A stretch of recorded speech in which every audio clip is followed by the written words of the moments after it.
strong leaderships. And I know that with Donald Trump leading the United States, we will never again see the disaster we saw in Afghanistan 4 years ago. When freedom is at risk, the only thing that you can do is to put it in the wiser hands. And that is why the left is nervous.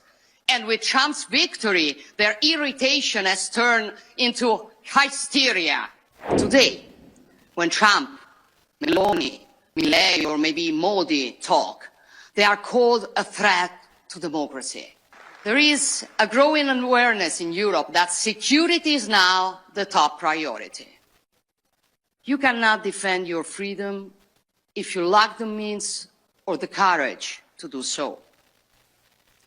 Throughout history, Europeans and Americans have shown they are hearers to Pericles' words. Happiness depends on freedom, and freedom depends on courage.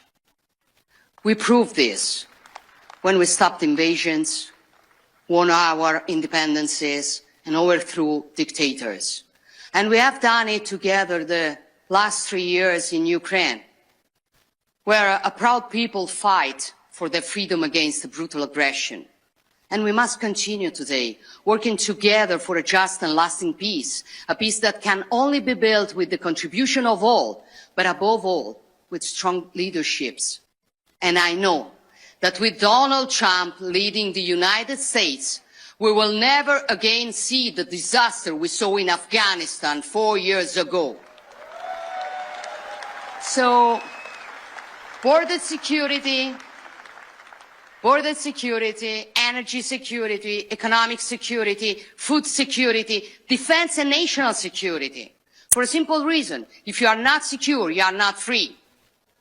And when freedom is at risk, the only thing that you can do is to put it in the wiser hands. That is why conservatives keep on growing and are becoming more and more influential in European politics. And that is why the left is nervous. And with Trump's victory, their irritation has turned into hysteria. Not only because conservatives are winning, but because conservatives are now collaborating globally.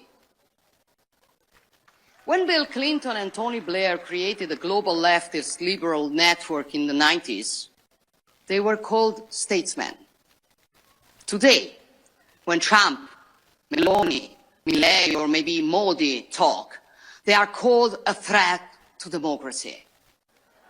This is the left's double standard.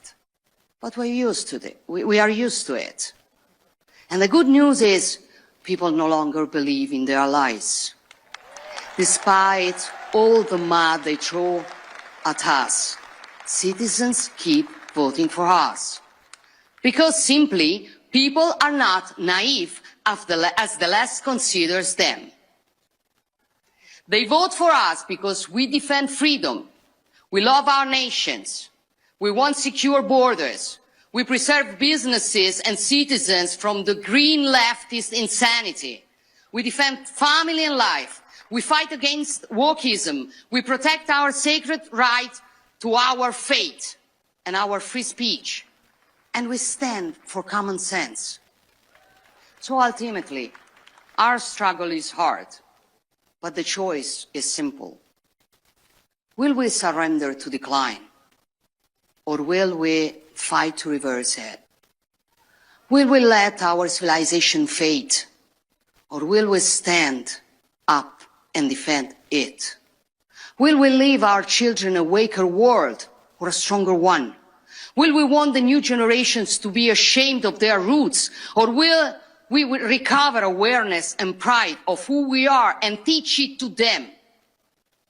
I made my choice long ago, and I fight every day to honor it.